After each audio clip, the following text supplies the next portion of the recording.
Bonjour. Aujourd'hui, nous allons se poser une question qu'on n'y pense pas souvent, mais qui est quand même assez important pour pouvoir comprendre notre unité d'optique. C'est quoi, justement, la lumière?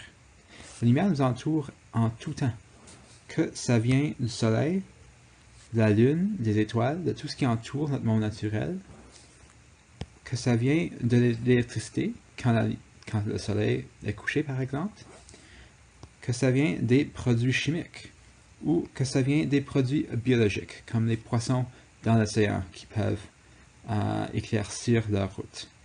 La lumière est toujours là, autour de nous, mais on ne s'y pose pas la question souvent, c'est quoi la lumière? Et aujourd'hui, c'est vraiment ça notre objectif. Alors, on dit que la lumière, c'est une onde électromagnétique. C'est un grand mot, mais ça nous indique que la lumière a un composant électrique, électricité, et une composante magnétique, qui vient du magnétisme. Cette année, on ne va pas aller trop en profondeur dans ce que ça veut dire être une onde électromagnétique, mais c'est vraiment juste pour savoir que la lumière se comporte comme une onde. Une onde, c'est comme une vague. Si tu penses à l'eau, une onde, ça serait comme une vague. On a vu en classe avec le Slinky qu'une onde se comporte comme une vague. C'est vraiment ça, on a une vague qui monte, qui descend et qui remonte de façon très périodique. Alors les ondes peuvent avoir des longueurs différentes selon la nature de l'onde. Nous pouvons avoir des ondes plus courtes, comme ceux-ci. Nous pouvons avoir des ondes plus longues, comme ceux-ci. En général, ce qui est important, c'est que le plus court qu'est l'onde, le plus d'énergie qu'a l'onde. Alors, cette onde ici aura plus d'énergie que celui-ci, qui aura moins d'énergie.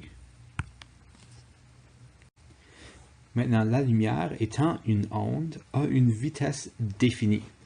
La lumière, peu importe la longueur de l'onde, l'onde voyage à une vitesse spécifique.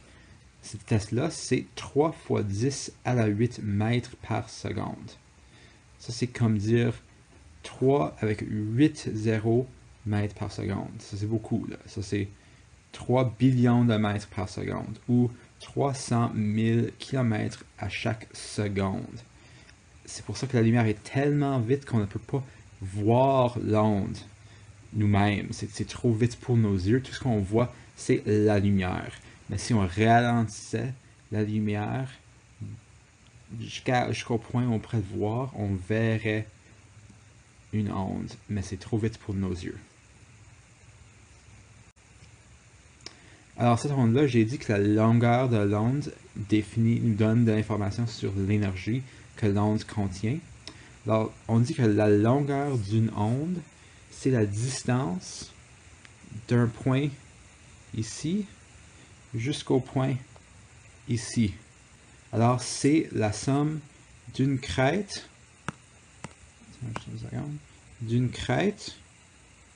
d'un sommet et d'un creux, ou d'un vallée. Quand on ajoute la crête au creux, toute cette distance-là représente la longueur d'une onde. Alors, comme je l'ai dit, les caractéristiques de l'onde dépendent de sa longueur. Et le plus long qu'est l'onde, le moins d'énergie que ça contient. Alors, pour débuter, nous avons des ondes radio. Les ondes radio sont des ondes très longues, qui peuvent être jusqu'à des kilomètres en longueur. Et c'est ces ondes-là qui transportent, par exemple, la musique qu'on entend sur la radio dans notre auto. C'est des ondes radio, des ondes très longues.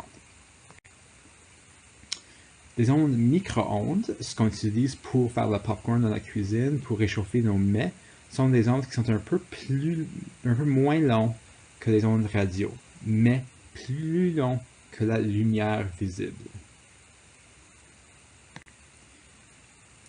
La lumière infrarouge ou les ondes infrarouges, c'est encore, là on commence encore à rapetisser la longueur de l'onde.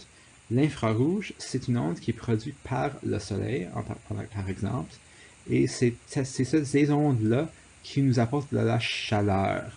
Alors quand on sent la chaleur du soleil, c'est les ondes infrarouges qu'on est en train de sentir.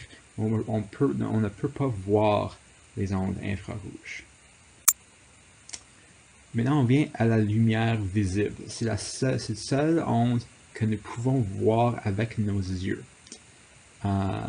Et ce sont des ondes assez courtes, plus courtes que, par exemple, les ondes radio, les micro-ondes et les infrarouges, mais moins longues que d'autres ondes qu'on va voir après la lumière visible. La lumière visible, selon la longueur de l'onde, on voit différentes couleurs. Alors ici, ça c'est ce qu'on appelle le spectre de la lumière visible. Alors, les ondes plus longues, à ce bout-ci, près de 800 nanomètres de longueur, ça c'est les rouges. Et quand on rapetisse la longueur de l'onde, on change la couleur. Alors à 700 nanomètres, on est encore rouge, un peu plus pâle. À 625, on est à l'orange. À 600, peut-être 575, on est au jaune. À 550, 540, on est au vert. À 400, on arrive au bleu. Et là, à moins 400, on arrive au violet.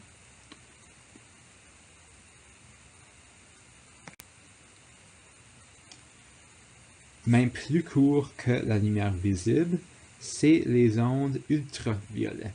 C'est une autre onde qui est produite par le soleil, mais aussi on peut le produire nous-mêmes. Mais c'est ces ondes-là qui causent les brûlures de notre peau. Puis notre couche ozone qui existe dans notre atmosphère filtre certaines ondes ultraviolettes, parce qu'il y a plusieurs différents types. Puis il y a un type spécifiquement d'ondes ultraviolet qui nous cause des brûlures de peau. Et dernièrement, les ondes très courtes sont les rayons X. Ces rayons-là ont tellement d'énergie qu'ils sont capables de pénétrer notre peau et d'aller jusqu'à... Et c'est vraiment juste nos os qui ne peuvent pas pénétrer. C'est pour ça que quand on se blesse, on va prendre un rayon X.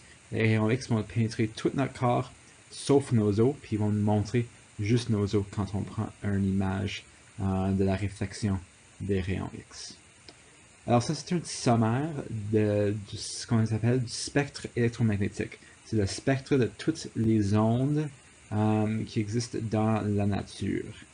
Puis je viens de vous montrer les ondes principales que vous devrez connaître cette année.